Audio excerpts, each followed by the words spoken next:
Welcome everyone to today's discussion, Political Violence in the 2024 Presidential Election. My name is Erica Chenoweth, and I'm the Frank Stanton Professor of the First Amendment at Harvard Kennedy School. I want to start off with a few announcements on behalf of the Ash Center for Democratic Governance and Innovation, our host today. The Ash Center acknowledges the land on which Harvard University sits is the traditional territory of the Massachusetts people.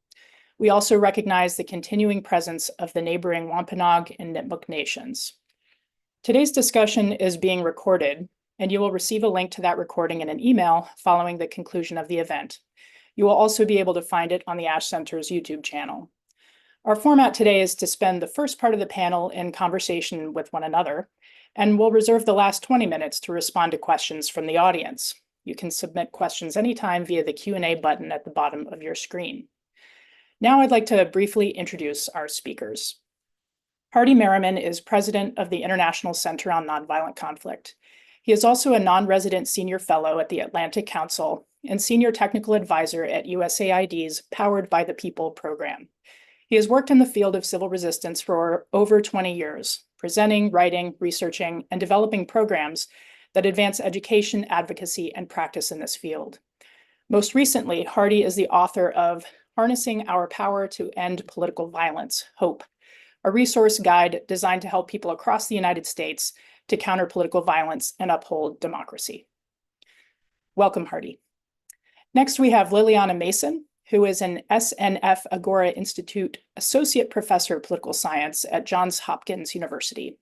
Her research focuses on partisan identity, partisan bias, social sorting, and American social polarization. In 2022, she co-authored with Nathan Kalmo the book Radical American Partisanship: Mapping Violent Hostility, Its Causes, and the Consequences for Democracy. And in 2018, she published Uncivil Agreement: How Politics Became Our Identity. Professor Mason holds a PhD in political psychology from Stony Brook University and received her BA in politics from Princeton. Welcome, Lily. Finally, we have Professor Sarah Birch, who is Professor of Political Science at King's College of London. She carries out empirical and theoretical research on political ethics, including environmental ethics, electoral integrity, corruption, and ethical reasoning in politics. She's the author of the 2020 book, Electoral Violence, Corruption, and Political Order. She previously held chairs at the University of Essex and University of Glasgow. Professor Birch is a fellow of the British Academy, the Royal Society of Edinburgh, and the Academy of Social Sciences. Welcome, Sarah. I can't imagine a more appropriate group of people to be in conversation with in this moment, and I'm really eager to get our discussions started. So thank you all for joining us today. And I wanted to start out by hearing first about how the news of the assassination attempt struck each of you in your context and with the work that you were doing at the time. So Hardy, let's start with you. What was your initial reaction to the assassination attempt on former President and now candidate Donald Trump? Great. Thank you, Erica, and thank you for organizing this really timely event on such an important topic. For me, the first thing that struck me was a number of emotions. Shock would be the first, and then just immediately wanting to know the facts, and then relief to know that the former president wasn't severely injured in the incident, and sadness to know that others were or were killed. The second emotion was probably anger. I was angry that gun violence had once again marred American life. I was angry that political violence has no place in this country and yet rears its head again. The premise, of course, of democracy is that we have this broad and beautiful and diverse country, and we resolve our differences through institutions, through elections, through the legal system, through other institutional means. And the promise of that is that if you lose, you get another shot. In that system, violence has no place. Political violence has no place. And then probably the third emotion was fear, right? Fear that there would be an escalating spiral. And then that of violence, and that led my mind to all kinds of questions of what ifs, who is the gun person, what was the motive, and so forth. And I was relieved to see that, particularly as I looked at the Democratic side of the aisle, the condemnations were swift, they were unequivocal, they were clear. They condemned the act of violence. They wished the former president a speedy recovery, which is so important to do, to have those points and get them out quickly. I also saw points that bothered me. I saw people saying that legitimate criticism of the former president was somehow tantamount to incitement, which seemed an attempt to actually chill debate, which we need desperately in this democracy. I saw some remarks that seemed to try to deflect from the former president's incitement and past conduct. And I remember, this is the last point I make, I remember the next morning I read a sermon by Senator and Reverend Raphael Warnock, and he condemned the attack, wished the former president a speedy recovery, and then framed it that this was an attack on all democracy, an attack on all of us, and went on to say that, if we're going to condemn the attack on President Trump, former President Trump, we have to condemn the violence that happened on January 6th. We can't get to pick and choose our political violence. We can't get to choose what we incite, what we enable, what we say is okay. We have to be consistent morally. And, I would go further. I mean, we have to condemn the political violence that takes place against election workers and state legislators and so many others across this country. And I think that's where we need to be as a country. That's where we need to go. We need to develop a consistency with which we condemn all political violence, regardless of the motive, the intent, or yeah. And I guess that would be the first 24 hours for me. Thanks, Hardy. How about you, Lily? Hi, and thank you again, Erica, for having us all here. I feel like Hardy was inside my mind possibly during those 24 hours. I felt pretty much all of those things in almost that exact order. The one I would add, I think, is I really was holding my breath because it felt like what happens next is extremely consequential. And I was worried about two main things. The first is what leadership has to say, right? Both on the Democratic and the Republican side. It's extraordinarily important that our leaders are showing us how to react to a scary event like this, and doing that in a nonviolent or anti-violent way. And the second is whether or not it is interpreted as a partisan event, whether the violence itself was partisan or ideological, can really, really change the way that everybody experiences that act. And so if it comes from a left-wing zealot who really hates Trump, then Trump supporters are going to react in a different way than if it's, a depressed 20-year-old young man who's a registered Republican and has almost no ideological inclinations, as far as we can tell. And so that's what I was really holding my breath to see, was once information comes out, like we were in this spot for 24 hours that really was, the possibilities were sort of infinite. And I felt like that whatever happens in the week coming up is going to determine this entire reaction, right? We basically have 1 week. And one thing I've seen in my own research is that when violent events occur, in the US, approval of violence tends to increase, but only briefly.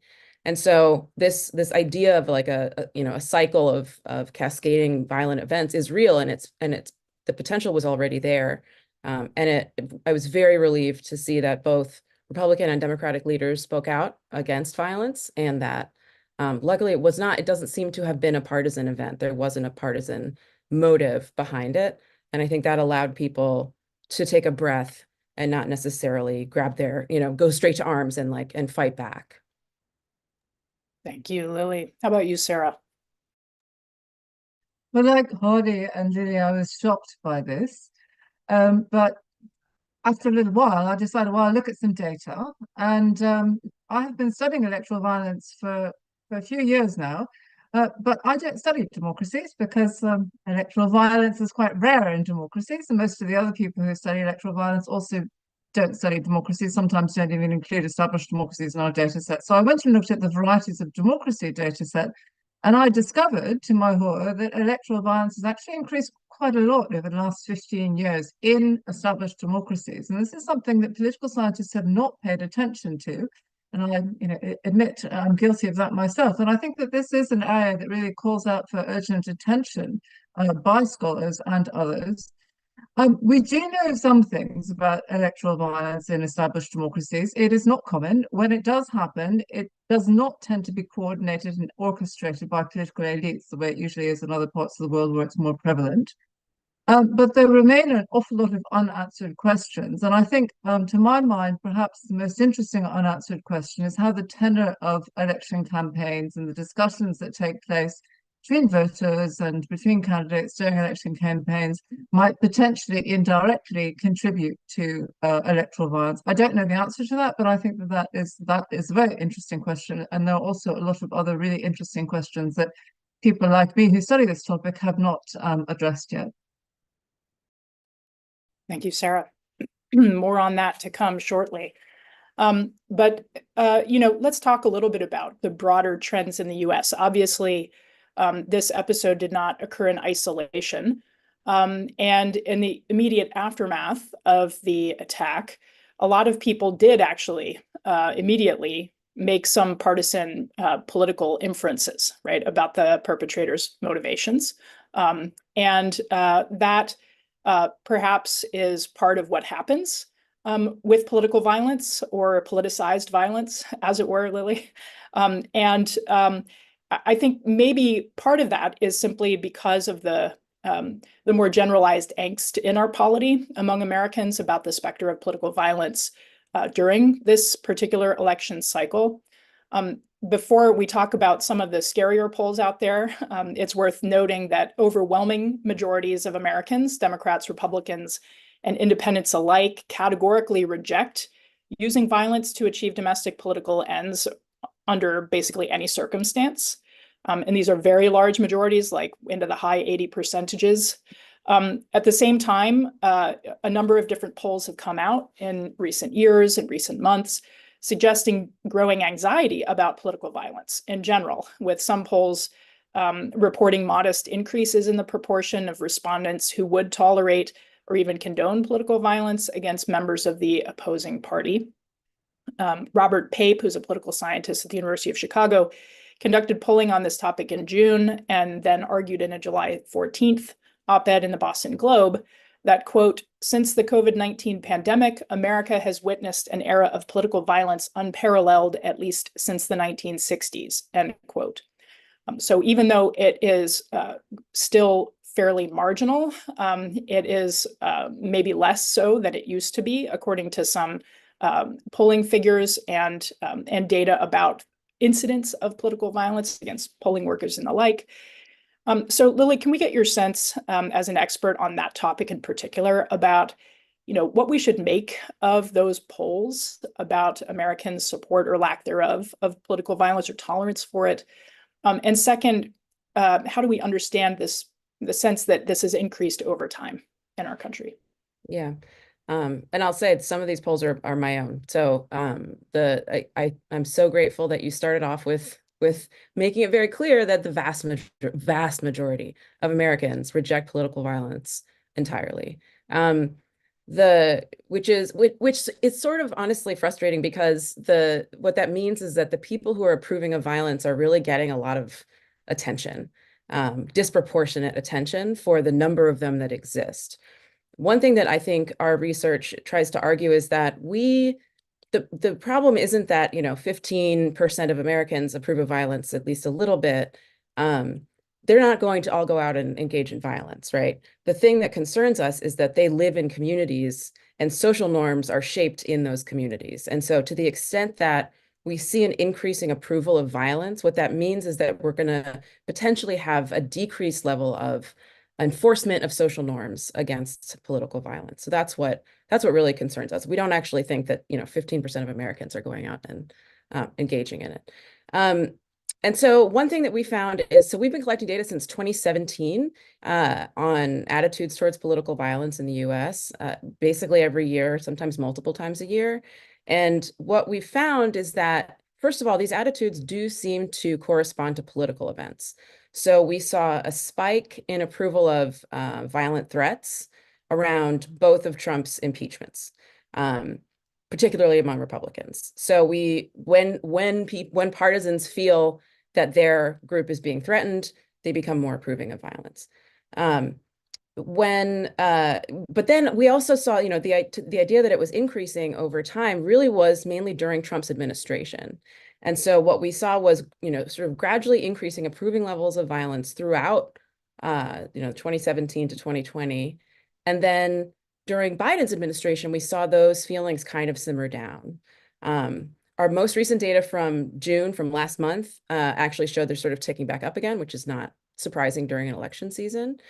But I think it's important to remember that these are not permanent attitudes, right? These are the ways that people think about how to engage in politics when sometimes working within the system, is going to work for them, and then they're less violent. But if you feel like the system is working against you, then often you're much more approving of using violent means to achieve your political goals, because the political goals aren't going to be achieved through the methods that sort of the system uses. Another thing I want to point out, though, is that in our data, when we ask people, sort of, do you approve of violence, we get these, 10, 15% numbers. And then if we say, well, what if the other party was violent first? Those numbers explode. So in our 2020 data, we saw it go from 15% to 40% approving of violence. And in my June data, we saw it go from about 20% approving to 60% of Democrats and Republicans, saying if the other side starts it, then I think it's okay. And that's the first time we've ever seen it be over half of respondents saying, yeah, maybe. So that's why I was so worried about the sort of identity and the motive of the shooter in that particular case. We are very much, we reject violence altogether, but if we feel like we're under attack, we're becoming more and more inclined to allow it to keep happening. And then I'll just finish this up with the real importance, and I'll talk about this later also, but the real importance of leadership here. Most of our data has shown that it's very easy for leaders to reduce approval of violence, like quite simple. All they have to do is say, don't do that. And in survey experiments, we've repeatedly found this. And so the most important thing to remember here is that we have the power to change Americans' attitudes about political violence, as long as our leaders are willing to do the responsible thing and provide leadership that keeps our democracy functioning in a peaceful way. So to the extent that there's a solution, that solution is partly, it has to be engaging with leadership and listening to the words that they say, and encouraging them to use responsible language throughout this entire election season. Sarah, I'd like to pivot to the broader global context and revisit a little bit of what you said at the beginning about kind of what we know about the impacts, especially of electoral violence. You mentioned, that most people who study electoral violence study it in kind of semi-autocratic or autocratic regimes, electoral autocracies, as it were, and we know a lot about it in those contexts. What do we know from comparative cases about how electoral violence affects the outcomes of elections that we can infer might happen in consolidated democracies, or maybe deconsolidating democracies that are experiencing electoral violence? Yeah, thank you. I should clarify that we do know about electoral violence in emerging democracies. So it's just established democracies, like the US, as well, we tend to not study it. But we do know a fair amount about the way that violent elections affect election outcomes. And I think a couple of those findings potentially could travel to a country like the US. One finding is that turnout tends to be lower when people fear that the elections might be violent, because they fear that they wouldn't be safe for them necessarily to go out and vote. And they may also think, well, I probably won't actually be hurt, but there may be an intimidating atmosphere on election day if I go out at the polling station, near the polling station, and that might make them uncomfortable. So even if they don't think that they would actually be hurt, they might be deterred from voting if there's a sort of violent atmosphere surrounding the election. And I think that scholars and journalists and other people who communicate about these things face a bit of a dilemma in this area, because we want to be able to talk about the fact that elections are happening. At the same time, if we talk up the risk, we may actually be complicit in creating this atmosphere where people are afraid. And so I think it's important that we also communicate that many communities won't be at increased risk, because election violence is likely, as we know from our studies of other countries, to be quite localized. And so I think it is, I'm not sure I know the answer to this dilemma, but it is important not to talk up the risk of violent elections too much, because it could feed into that negative impact on turnout. Another potential impact that could travel potentially to the US is a decline in confidence in electoral administration. And we know that if people believe that electoral authorities cannot keep the peace, then people may question their competence, and that may have negative impacts on, their willingness to accept the election results. And that could have implications for how they behave after the election, how legitimate the election results are likely to be. I think some of the other findings on whether election violence is actually successful in shifting outcomes, I think those are all very context specific findings. I wouldn't think that they would necessarily travel to the US. There is some evidence from other countries that if the elections are violent, this can prompt other types of widespread civil unrest. I think also that's probably unlikely to take place in the US. I think that's one of those lessons that probably wouldn't travel so well. And finally, there is evidence that foreign direct investment goes down following an episode of electoral violence that's major in a country. I also think this is probably unlikely to be the case in the United States, because undoubtedly, what would if the election does become more violent, then it will undoubtedly be isolated incidents that won't actually affect people's perception of the economy. Yeah, I mean, the point you raised about the dilemmas and both accurately describing what's going on without raising alarms certainly applies to the turnout issue. It also applies to, even how people respond to their own sense of the risk of political violence, right? And there's always a risk of initiating what's known as the security dilemma, which is a sense that if there's growing concern about one's own safety, then people take measures to try to secure themselves, and that itself threatens the other, creating this kind of cycle that is really necessary to avoid. And I think, again, this is why it's so important not to minimize what's going on, but also to keep it in healthy perspective relative to the fact that people overwhelmingly reject political violence, and that, in general in our country, in at least recent decades, people have been able to vote safely, especially relative to many other places in the world and in places in our own country in the not so recent history. I'd like to turn now to what we know about ways to interrupt, de-escalate, and sideline the impacts of election violence. Hardy, you've been working a ton on the question of how civil society groups and communities can make political violence backfire against its perpetrators. What should we all be doing right now, both to minimize the appeal of political violence to would-be perpetrators and containing the potential political impacts of such violence on our polity? Great, thank you. I think that, I mean, the first thing to do as people living in the United States is to own the fact that the fight to uphold democracy is all of our fights. It is not just a fight that can be won through institutions. It is truly something that demands something more of us as citizens of this country. And there's great power actually in owning that and recognizing that, because as you mentioned, the cross-partisan Democrat, Independent, and Republican support for peaceful democracy is above 80% based on the polls that I read. And those who consistently support political violence is a very small minority. So there's actually enormous power if we look bottom up. And when I say that it's all of our fights, I want to be really clear. This isn't just rhetoric. I want to share a stat with folks to sort of show just how important it is that people get involved, and I'll talk about how to get involved as well.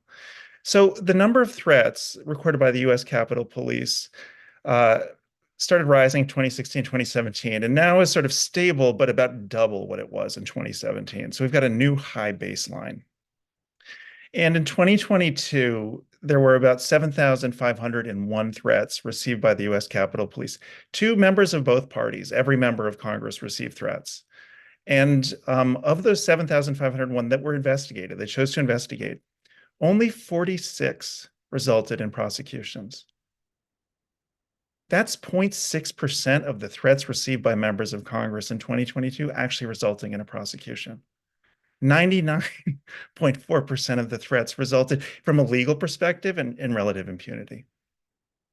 Threats are right now, in my view, doing most of the damage. For a country of 330 million people, thereabouts, the actual incidence of physical political violence is relatively small, depending on how we define the term. But in general, the view is that the actual people being physically hurt or assaulted for their political views still is relatively low for a country of our size, but the threats have skyrocketed.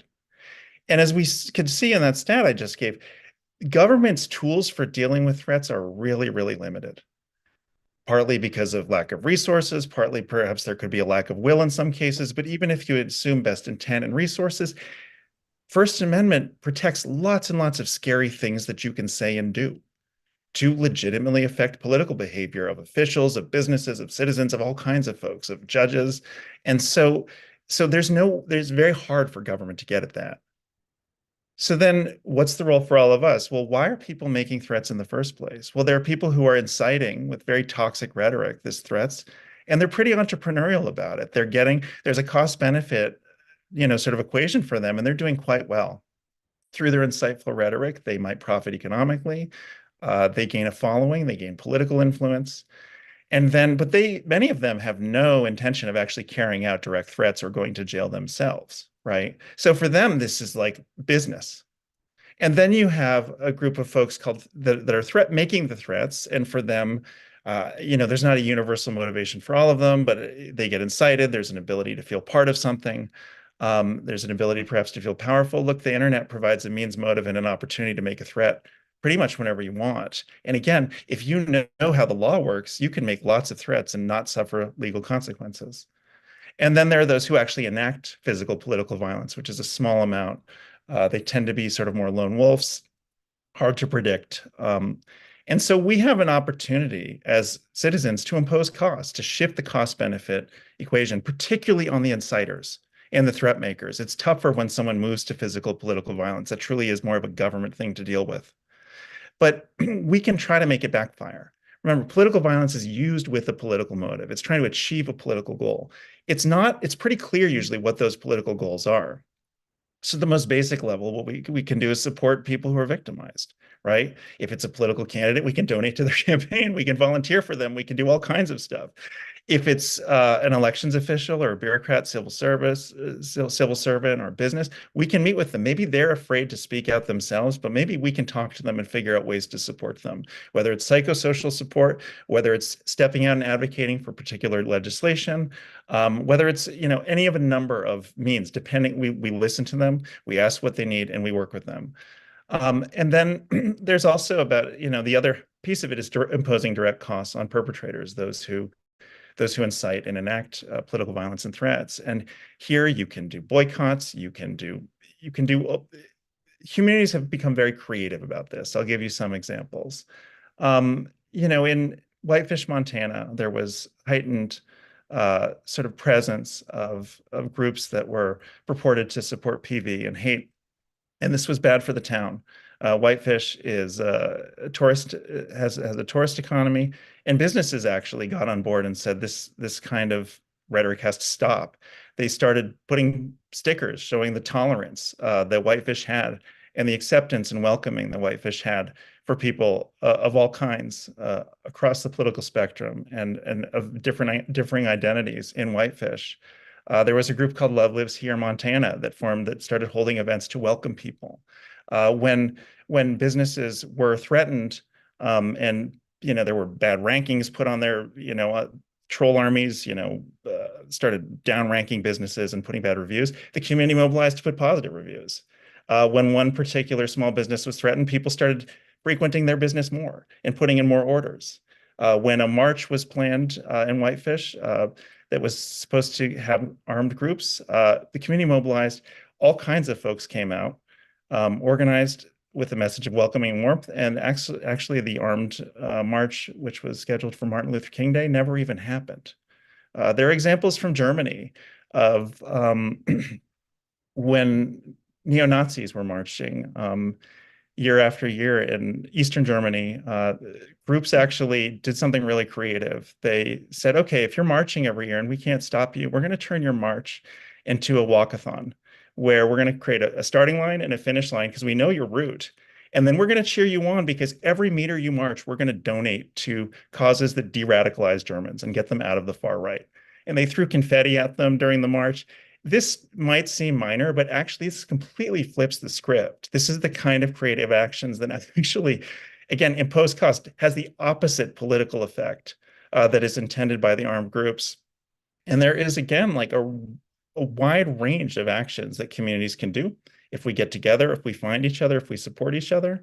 And the guide I created, which I won't go into right now, but it has a 5-step process for how to make political violence backfire, because there's a methodical way in which it happens. It's not it's not necessarily spontaneous. You can really plan and do things strategically at the community level to increase the likelihood that political violence will backfire. And that's what the guide, Harnessing Our Power to End Political Violence, walks people through. Thank you so much. Sarah, you've also written a lot about different strategies of electoral violence prevention that have worked across a lot of different settings. Can you talk a little bit about what election violence prevention strategies are and what they would look like concretely in this case? There are two answers to this question, the best strategy and the most realistic strategy.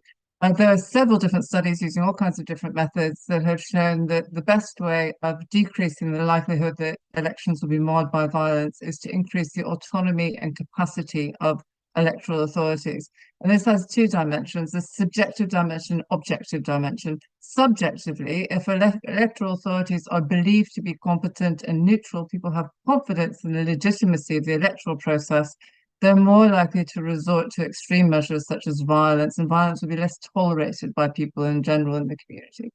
Objectively, stronger electoral authorities are more likely to put regulations in place that penalize violence and be able to work effectively with the criminal justice system to bring the perpetrators to account.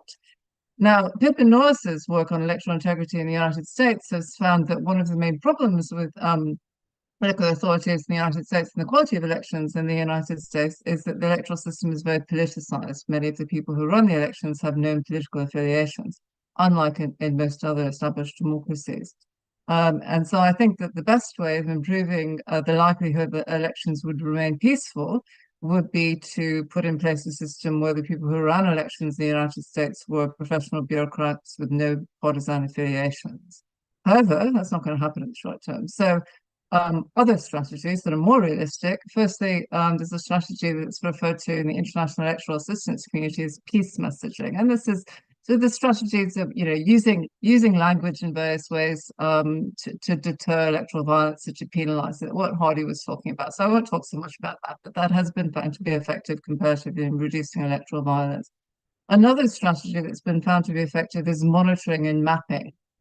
And this can highlight hotspots of electoral violence, but it might then be possible to mobilize community leaders to engage in a bit more peace messaging. And also it can identify places where there isn't really an increased risk in electoral violence over previous periods. And again, this ties back to what I said before. We don't want to talk up the risk too much when people aren't facing it in their own local area. So if we identify areas where there really isn't any, people see that way. So, well, it is happening and it's really terrible, but it's not likely to happen here, so I don't have to be afraid to go out and vote. In addition, I think there's some very recent evidence that suggests that extreme weather events can increase the likelihood of elections. And in the US, for constitutional reasons, election campaigns roll out over the summer and then they take place, elections themselves take place just after the end of the hurricane season and the wildfire season. So there is a danger that, there's literature showing that increased heat can sometimes provoke more aggressive behavior. And there is a danger possibly that some of the electoral violence might be made worse in an El Nino year, such as that we're experiencing now. There's a greater risk of hurricanes this year. We've already seen the heat waves. And so I think useful electoral authorities could work together with the weather services who can engage in some early warning and kind of just be attentive to when there might be a greater risk, because it is really getting hot. and try to mobilize support, and particularly in those periods, to try to do what can be done through peace messaging to reduce the likelihood of electoral violence, working with community leaders. Lily, you've written about partisan radicalization and polarization in the US context. What can you tell us about ways not just to bring down the temperature in the short term around this particular election, but also to restore a healthier civic culture in the longer term? Yeah, I mean, so like I said before, leadership is extraordinarily important, right? We want responsible leaders who are providing an example for how to be a member of a democracy for people who support them or not. But the problem with that is that we can't control our leaders. I mean, we can provide electoral consequences if they don't behave the way that we think is appropriate, but often, you know, with a figure like Trump, part of his appeal is that he says things that you're not supposed to say. And so that leaves us with kind of the social psychology of our country. And that is, you know, these types of norms and values are things that we teach each other, that we enforce in our own communities with our own friends and family, that we explain to the people in our, you know, in our community that this is, you know, this is not the type of behavior that we engage in as adults in democracy.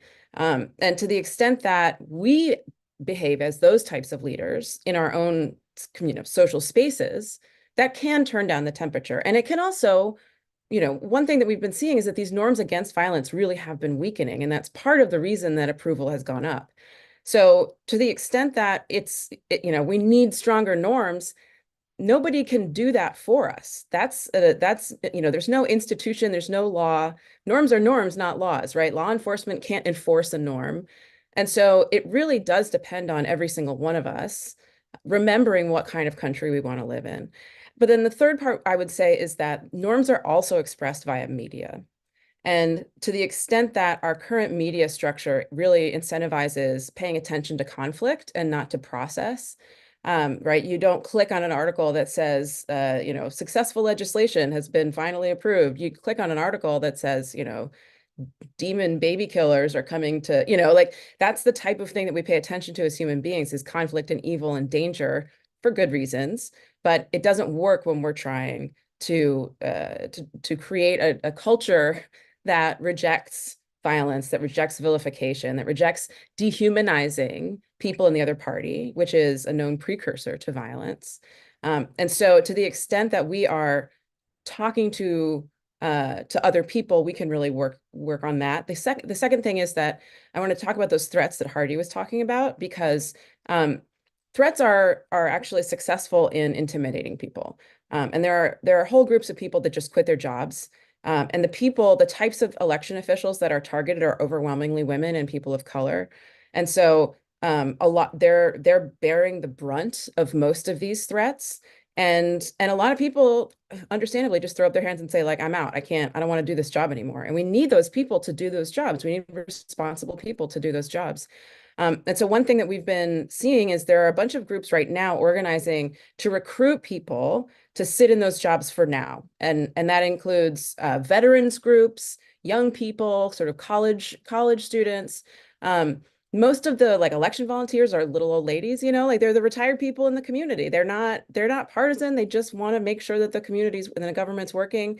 They don't want to sit there and receive death threats. And so standing up for those people, maybe, you know, deciding to participate ourselves instead of asking vulnerable people to put themselves in harm's way, not harm's way, but in a scary place. I mean, they don't actually get, you know, as Hardy said, these threats don't actually usually don't end up with violence, but it is frightening. And so to the extent that we can both, you know, enforce these norms and stand up and provide an example of what it means to be a functioning part of a democracy. How do we participate? It requires all of us. So what are you doing, right? How are you going to participate in this? And I think the more we think about it as it's our responsibility rather than someone needs to fix this, I think that we'll actually be on a much stronger path. Thank you so much. At this point, I'm going to turn to some questions from folks in our audience. And Hardy, we're going to start with you. There was a question actually about this rate of threats relative to the rates of actual violence in your research for your guide. Do you know how much correlation there is between threats and actual physical violence? Yeah, so it was one of the things that surprised me in the research. And, Lily and Sarah can probably talk better about all the data sources because it's actually really hard to harmonize all the different data sometimes to make really, clear, decisive claims. But in general, there are lots and lots of people who threaten and never enact physical political violence. And then, of course, there are some people who enact physical political violence and never threaten. Mm-hmm. So far as I know, for example, the attacker who entered Nancy Pelosi's house did not make threats ahead of time before going to the house with a hammer to try to attack uh, Speaker Pelosi and her husband. The person who shot Congressman Steve Scalise and others in 2017, my understanding is that person did not make threats ahead of time. And of course, that makes sense. If you are serious about an act of physical political violence, why would you tip people off with threats? CNN, the news source CNN did some research on this, and they defined political violence fairly narrowly. But they looked at the number of sort of prosecuted threats, and then how many people who were prosecuted for threats actually seem to be planning, actually like follow-up steps to enact it. And I don't want to misquote it, so I'm just going to be general. It was less than 50%, as I recall. So there are a large number of people who are making threats and who don't have plans to physically enact. And the ones that CNN, looked at were ones that were actually the threats were so strong that they were already subject to prosecution. And so many others that fall below the threshold of prosecution, my guess is many don't plan to enact. Thank you. However, I guess the one other point I'd make is that the relationship between physical enactment and threats, of course, is still important because you don't need that many acts of physical political violence to make all the threats seem credible. And that's really worth noting here. I think we should take comfort in the fact that many threats never come to fruition, but the fact that even a few do has a chilling effect on everyone. Thank you.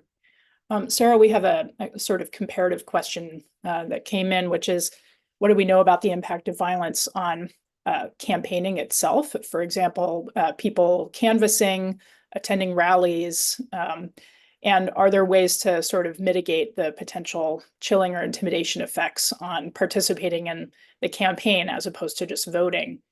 And then we have a kind of related question about the particular risks of participating in election processes, voting, working in election administration, or campaigning if you're a woman or a minority. And so there was a question about how to lower the threshold of gendered and radicalized, racialized violence.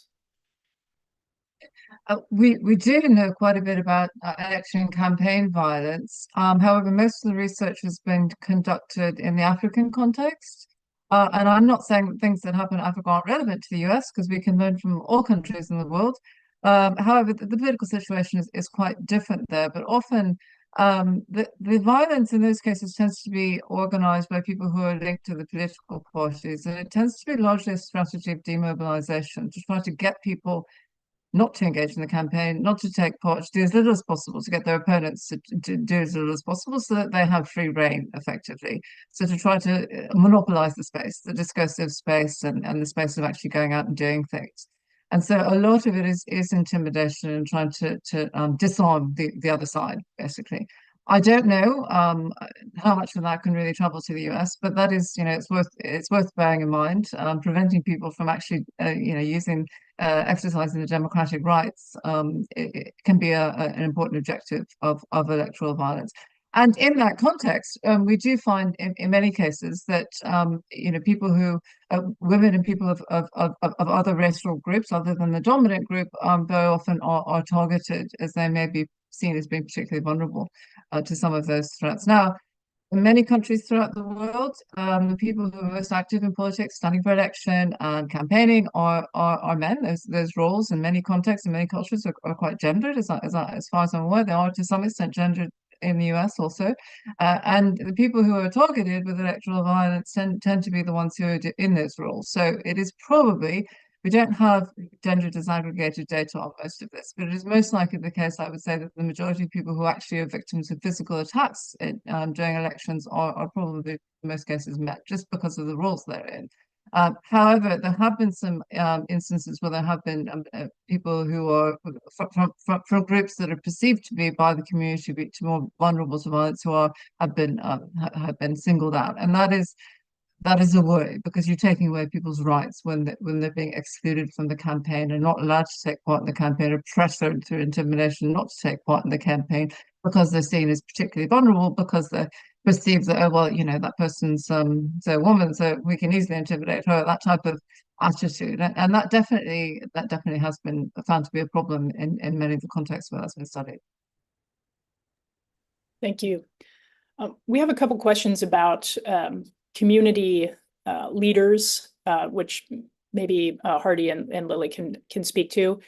But before we get to that, there's an interesting question about if people see on social media violence being threatened against a person or perhaps against oneself, what steps should they take to help to reinforce the norms that you're talking about? So, I mean, I think that Hardy had a couple of good approaches, one of which is humor. Right? You can take the temperature down in a situation like that by making a joke, still taking a responsible position, but making it clear that that's just not an okay position, in sort of a humorous way. If there's an actual threat that you observe on social media, then you have to, like, legally, you should just report it to law enforcement, or just at the very least to the app, right?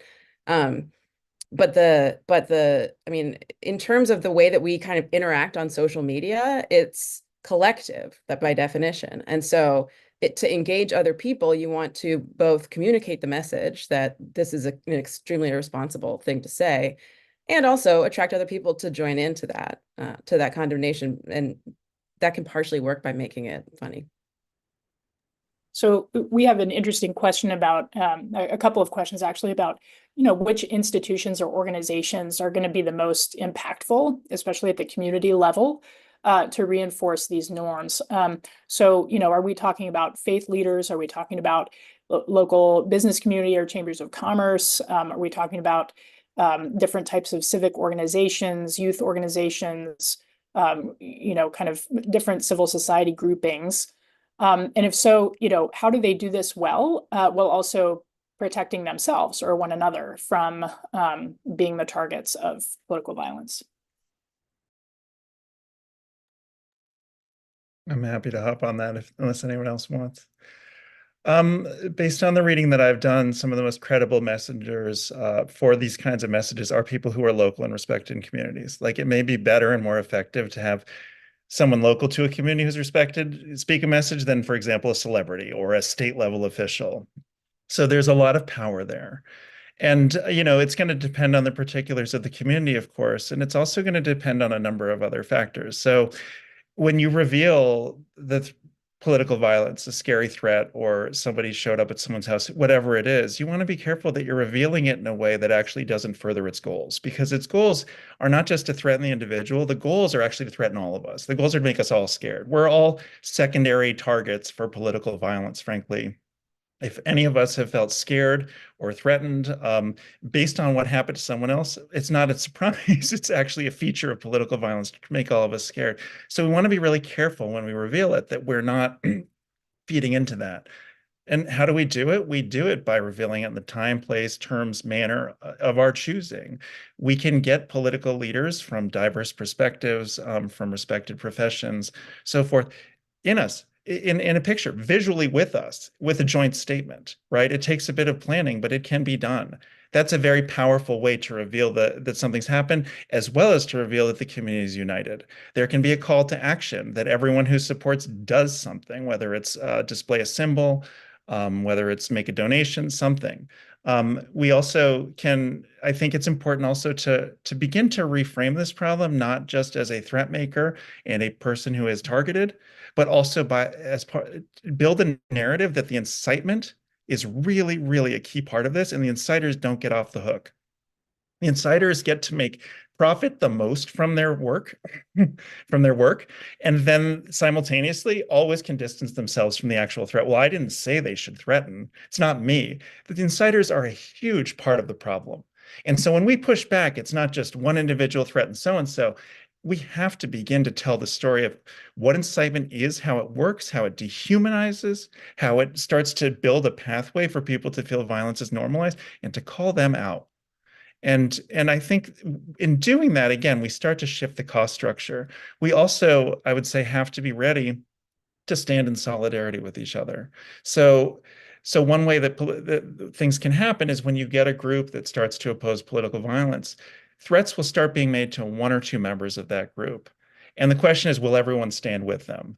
And if solidarity is broken because, they just target one or two people, and everyone else is like, "Ooh, I don't want to be targeted too," they back off. It actually, then those who are making the threats win. So when you step up with a community level with a group that says, "We're speaking out against this, we're standing together," you've really got to stand together, because those who oppose you might turn up the heat a bit before actually they realize that's not going to be a viable strategy for them. But the goal here ultimately is deterrence.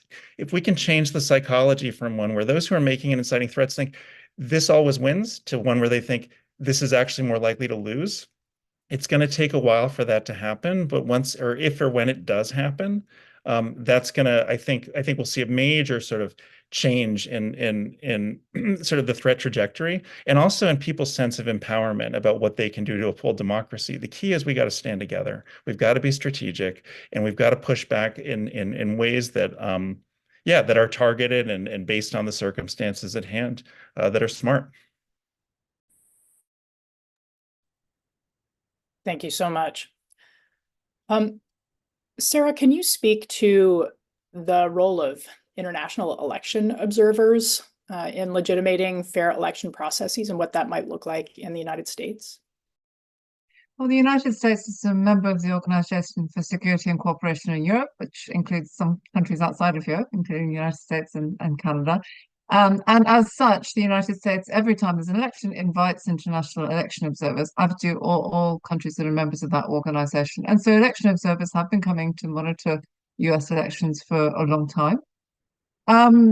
But I think the extent to which they can really be an authoritative voice depends to some extent on how much American people are really willing to accept the legitimacy, because there have been some issues with some leaders of US states have resisted the participation of international election observers in their electoral processes, and to not wanting them to go and observe. So I think it's important for leaders at all levels to mention, yes, we do have international election observers, that they're supposed to be here. We go and see their elections, they come and see ours, and they might have some interesting things to say, and there might be some lessons from other countries that they could help us to share those lessons. So I think it is down to American politicians and community leaders to try to legitimate that, because if they're not perceived as legitimate, then I think that their influence will most likely backfire. I think people might well say, "Oh, well, they're interfering, we don't want them." Anything they say is likely to be motivated by whatever agenda they have, and discredit them. So I would say it all depends on how those messages that they have are received, and that partly depends on the actions and of the people who are active in politics and the other opinion formers. Thank you. We have a question that's trying to expand the sort of understanding what political violence is, and focusing less narrowly on electoral violence or violence meant to affect the outcome of an election, and more on just the broader category of political violence and broadening the types of actors that might use it. So this question is, could the panelists please talk about the role of police violence against protesters who are engaged in some kind of political protest, and potential biases in the deployment of that violence as a form of political violence in general, and whether that might have an impact in this year's election in particular. Lily, since you're a resident Americanist, I'm going to call on you to answer this.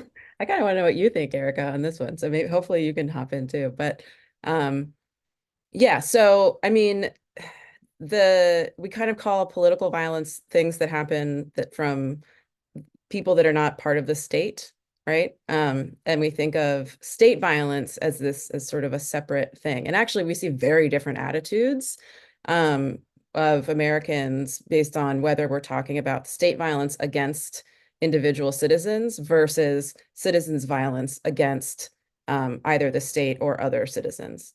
And so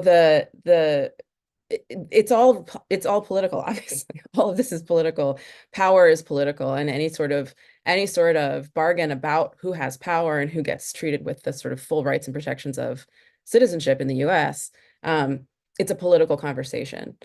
I think that the way that most Americans think of it, though, they think of violence as being against the state versus coming from the state.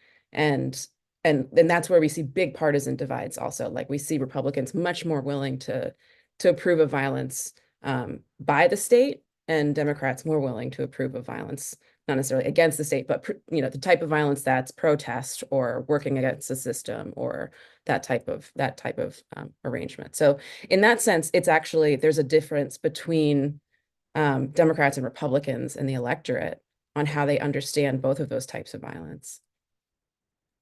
Yeah, and I'll simply say, I mean, there's a very vast literature on the impacts of protest on election outcomes, even just here in the United States. There's a big literature and lots of active debates. One of the most prominent findings is by Omar Wassow, who kind of makes the argument that the degree to which the electorate responds kind of favorably or unfavorably to protesters engaged in political protests in election outcomes depends on whether the protesters were using primarily nonviolent or violent tactics, as well as whether the police responded violently to those nonviolent tactics. In fact, his main finding is that during the civil rights movement in the United States, for example, in areas where Black protesters or Black-led protests were violently policed, that voters were more sympathetic to demands for civil rights and more likely to vote for Democratic candidates than in places where there were other police protester interactions.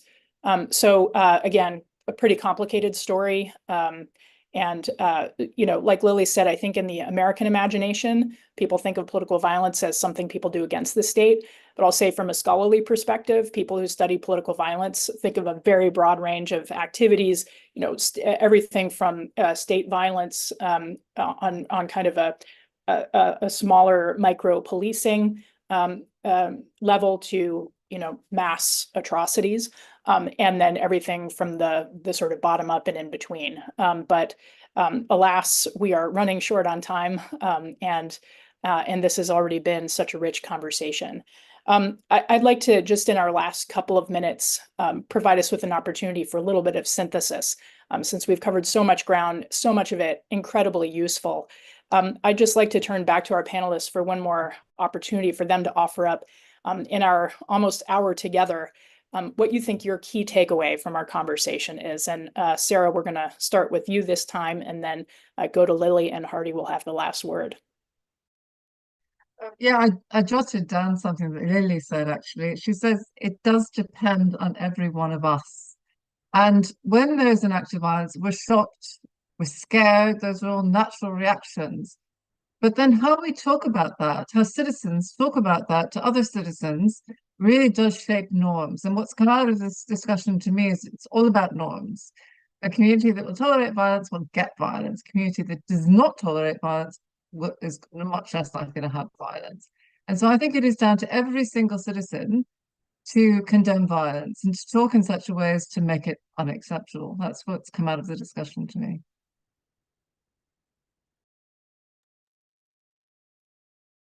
I actually want to highlight something that Hardy was just talking about, which is that political violence is an act of desperation. It's it's the loser's gambit. It's the thing that you do when you're not winning the argument, the national conversation. And so I think that rather than cover, violence as this sort of like breathless, very frightening thing, I think that we want to think of it more. We want to reframe and think of it more as this was a desperate act. The rest of us don't need to use these types of behaviors because we know how to participate in a democracy. We've been doing this for hundreds of years.